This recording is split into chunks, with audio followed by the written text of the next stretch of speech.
Hi hello నమస్తే. నేను మీ సుగుణా నాయుడు. ఈరోజు మనతో ప్రముఖ రాజకీయ విశ్లేషకులు ఉన్నారు. సార్ నమస్తే సార్. నమస్కారం మేడం. నా పేరు దేవేందర్ చందాపురం మేడం నా పేరు. హ్మ్. సార్ మనం నిన్నటి వరకు చూసుకుంటే అంబటి రాయుడు జనసేన పార్టీకి వచ్చిన న్యూస్ ఏ న్యూస్ ఛానల్‌లో చూసినా నిన్నటి వరకు అదే ఒక చర్చాంశంగా మారింది. మరి ఈ రోజైతే ముద్రగడ్డ కూడా జనసేన పార్టీకి రావడం దీన్ని మనం ఎలా చూడొచ్చంటారు అసలు దీన్ని?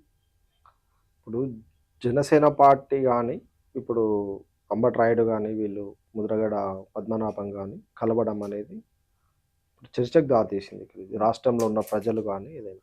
వీళ్ళిద్దరు గూడా ఇంతకుముందు వైఎస్ఆర్‌సీపీ పార్టీలో ఉన్నప్పుడు అంతకుముందు పరిణామాలు వాళ్ళు ఎలా దృష్టి పెట్టుకొని అలా జాయిన్ అయ్యారో, మరి ఇప్పుడున్న పరిణామాలు, మరి ఎందుకు ఇద్దరు బయటికొచ్చిర్రు అనేది ప్రజలు మాట్లాడుకుంటున్న విషయం పైన మనం మాట్లాడుతున్నాం.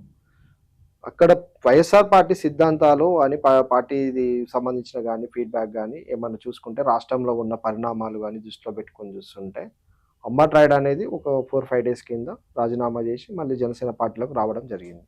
అదే తరుణంలో ఆ టాపిక్ అనేది జరుగుతున్న టైంలోనే ఇప్పుడు సడెన్‌గా కొత్తగా మళ్ళీ ఈయన ముద్రగడ్డ పద్మనాభం గారు, కాపు సంఘాల నాయకుడు, నేత గాని ఆయన రావడం అనేది హాట్ టాపిక్‌గా మారింది ఇక్కడ. అంటే ఇక్కడ రాష్ట్ర ప్రజలు ఎక్కడ మొగ్గు చూపుతున్నారనేది ఇక్కడనే అర్థమవుతుంది.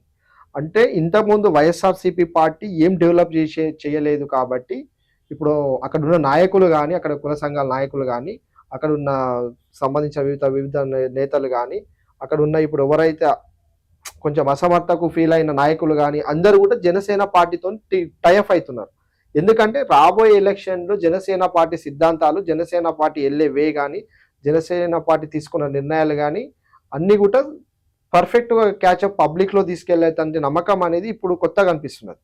అంటే పార్టీ వచ్చినప్పటి నుంచి గానీ ప్రభుత్వంలో లేకున్నా సిద్ధాంతాలన్నిటి పర్ఫెక్ట్ ఉండడం వల్ల అపోజిషన్ పార్టీలో ఉన్న కార్యకర్తలు గానీ, లీడర్స్ గానీ రావడం అనేది పవన్ కళ్యాణ్‌కి ఒక బూస్ట్ లాగా ఇచ్చినట్టు ఇప్పుడు. సార్ నాకు ఇక్కడ చిన్న డౌటు. అంటే మొన్నటి వరకు కూడా పవన్ కళ్యాణ్ గారికి సీట్లు లేవని విమర్శించిన వాళ్ళందరూ తిరిగి మళ్ళీ జనసేనకి రావడం పట్ల దీన్ని మీరు ఎలా చూస్తారు అసలు దీన్ని?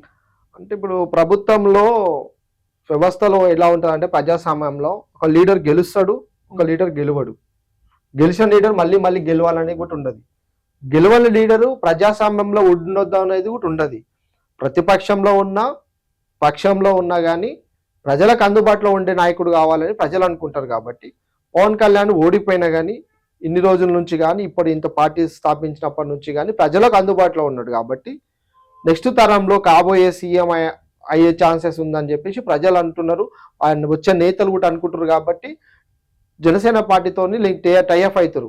ఇక్కడ సిద్ధాంతాలు చూసినా కానీ జనసేన పార్టీ స్థాపించినప్పటి నుంచి కానీ పవర్ స్టార్ ఎక్కడ కూడా ప్రజల నుంచి విడిపోయి లేడు, అందుబాటులోనే ఉన్నాడు. ఏ విషయమైనా ఇప్పుడు సంబంధించిన ఏ విషయమైనా ఏపీలో జరిగే పరిణామాలు ఏవి దృష్టిలో పెట్టుకున్నా, ఇప్పుడు ఈ అమ్మాయిల పైన అగత్యాలు జరిగినప్పుడు కానీ, ఆర్థిక వ్యవస్థ నష్టపోయినప్పుడు కానీ గవర్నమెంట్ అని ప్రశ్నించడానికి ప్రతిపక్షంలో ఉన్నాడు పవర్ స్టార్.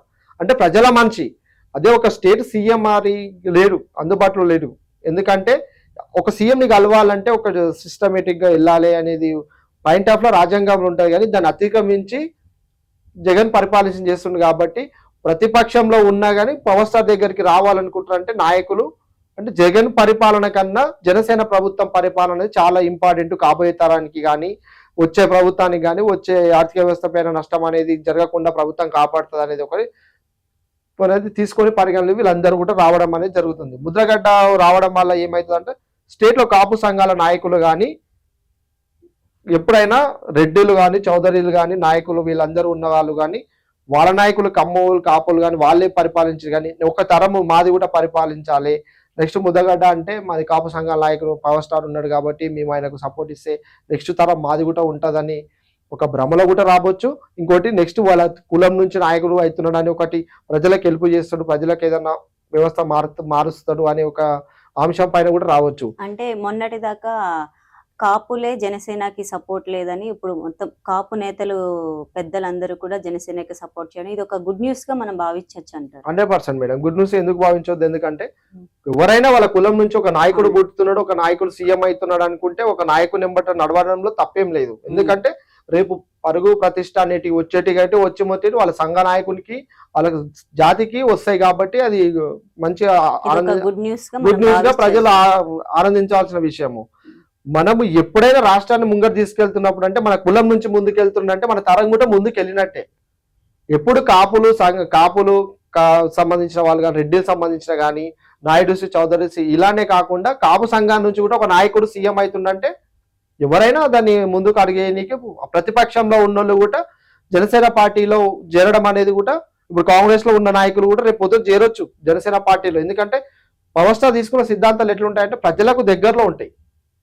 అంటే తను తీసుకున్న విధానం కానీ, తనకు మాట్లాడే విధానం కానీ, అపోజిషన్ పార్టీలో ఉన్న క్యాండిడేట్లని కొన్ని సందర్భాలు తిట్టిన క్యాండిడేట్లు ఇప్పుడు ఆయన తిట్టిన క్యాండిడేట్లు మళ్ళీ ఆయన దగ్గరకు వస్తుందంటే ఆయన ఎంత అభివృద్ధి చెందడానికి ముందుకు అడిగేస్తున్నాడో, అందరినీ కలుపుకొని ప్రజాస్వామ్యంలో అందరినీ వివిధ సంఘాల నాయకులను కానీ, ప్రతి ఒక్క పొలిటీషియన్స్ కానీ, అపోజిషన్ ఉన్న పొలిటీషియన్తోనైనా నీట్గా మాట్లాడతాడు ఒక సిస్టమేటిక్గా అని ఒక నమ్మకం ఉంది. జగన్ పరిపాలనకు ఇప్పుడు ఇప్పుడు ఉండే పరిపాలన, జగన్ పరిపాలనకు నెక్స్ట్ రాబోయే జనసేన పార్టీ పరిపాలనకు చాలా వ్యత్యాసం అనేది ఉంటుంది. కాబట్టి అందరూ కూడా టైఅప్ అనేది జనసేన పార్టీకి అవుతుంది. కాబట్టి దీంట్లో మనం హర్షం వ్యక్తం చేయాల్సిన విషయం, చాలా ఆనందపడాల్సిన విషయం.